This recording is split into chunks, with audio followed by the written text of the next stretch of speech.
ಕನ್ನಡಿಗರೇ ನಮಸ್ಕಾರ. ಇದೊಂದು ಬಿದ್ದೋದಂಥ ಮಣ್ಣಿನ ಸಾಮಾನ್ಯ ಮನೆ ಅಲ್ಲ. ಈ ಮನೆಗೆ ಇದೊಂದೇ ಒಂದು ಬಾಗಿಲು ಅಲ್ವೇ ಅಲ್ಲ.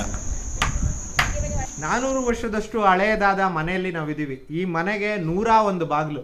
ಬನ್ನಿ ಎಣ್ಸೋಣ. ನೋಡಿ, 1 2 3, ಈ ಕಡೆ ದಿಕ್ಕಿಗೆ ಹೋದ್ರೆ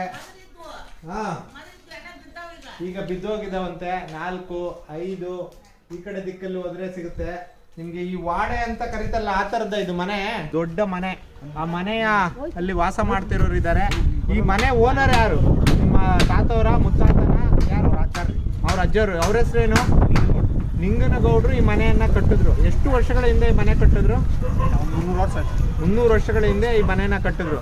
ಎಷ್ಟು ಬಾಗಿಲುಗಳಿದೆ ಈ ಮನೆಗೆ? 101. ಈಗ ಎಷ್ಟು ಜನ ವಾಸ ಮಾಡ್ತಾ ಇದ್ದೀರಾ? ಈಗ ಇದ್ರಾಗ ಒಂದು 6 ಮಂದಿ 6 ಮನೆ ತಂದವರು ಈಗ ವಾಸ ಮಾಡ್ತೀವಿ. ಎಲ್ಲ ಡಿವೈಡ್ ಮಾಡ್ಕೊಂಡು ಅದ್ರಲ್ಲೇ ವಾಸ ಮಾಡ್ಕೊಂಡಿದ್ರು. ಮೊದ್ಲೆಲ್ಲ ಜೊತೆಗೆ ಇದ್ರ ಅವೆಲ್ಲ ಎಲ್ಲ ಒಲೆ ಎಲ್ಲ ಒಂದೇ ಹತ್ರ ಹಚ್ಚುತ್ತಾ ಇದ್ರಿ, ರೊಟ್ಟಿ ಎಲ್ಲ ಒಂದೇ ಹತ್ರ ಮಾಡ್ತಾ ಇದ್ರಿ, ಎಲ್ಲ ಮಾಡ್ತಾ ಇದ್ರಿ.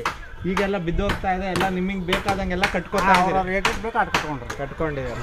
101 ಮನೆಯನ್ನ, ಬಾಗ್ಲಿರುವಂತ ಮನೆಯನ್ನ ನಿಂಗೇಗೌಡರು ಅವ್ರ ಮಡದಿ ಹೆಸರೇನು? ಪಾರ್ಥಮ್ಮ. ಒಬ್ಬರೇ ಮಡದಿನ? ಈ ದಂಪತಿಗಳ ಕುಟುಂಬಕ್ಕೆ ಒಳ್ಳೆಯದಾಗ್ಲಿ.